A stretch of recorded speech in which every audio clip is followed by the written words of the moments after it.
Having never owned a new road bike before, when I did decide the time was right, I wanted it built for me, not just what was available in the shop at that time. I did my research to find out who could offer me this, and Handsling were the obvious choice. From my initial browse of the website and then a phone call with Pete, I was confident that I was dealing with the right company, one which cared about what the rider was looking for. For me, I wanted my bike to be comfortable for endurance rides and fast at local time trials. The A1R0evo road bike is the right choice for this. Pete is trained in bike fitting, so you can be sure that the setup suits you and your riding style.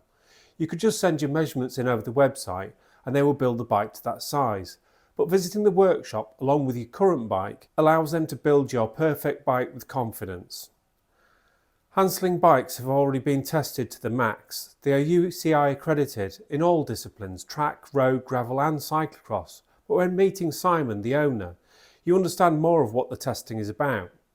The A1R0evo is designed to take a maximum of 32mm tyres, so Simon is riding it off-road with 33mm gravel tyres. This is the punishment he likes to push the product to. Simon has done this kind of thing all of the way through the process, pushing the designs to the limit. The frames are unique to Handsling. It's their design, their mould, all designed in the UK. The finish to the raw carbon isn't just an external thing of how it looks, the finish is high quality inside the frame as well. The gauge of carbon in key areas is stronger to cope with the forces applied, so it's a heavier gauge around the bottom bracket, chainstays and around the rotor side of the forks. Customisation isn't just about choosing a group set, wheels and finishing kit, although there is a full range to choose from. Handsling make no insistence that you use the products they are offering, they are just there as a guide. If you want to have different elements, that's fine by them. So you've chosen the spec of your new bike, you know how it's going to be kitted out, so what's next? Colour. It isn't as simple as a 3-colour choice for this season. It's like being in a car showroom, the number of colours that are available. And if that isn't enough, you can even add custom touches that make the bike completely unique to you. The paintwork is done in-house, adding to the quality control of what they do.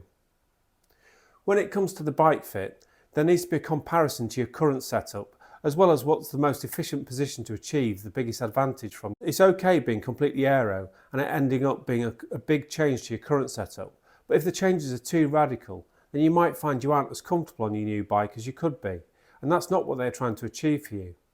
By looking at both your current setup and measurements, then a medium point is where it's at. The final point of the comparison between new setup and current bike is to road test one of their test bikes. By visiting the workshop, all of this can be achieved. When you are considering that forever bike, I'm confident that this is the way to do it rather than taking something off the shelf and making it fit to your needs. A British option for a new bike built around the rider. It's perhaps a longer process than the off-the-shelf options, but you can be sure that the bike is built to a very high quality and by people that care about what they are doing. Now for me, the hard bit, waiting for my next visit to the workshop to collect my new bike. Watch this space.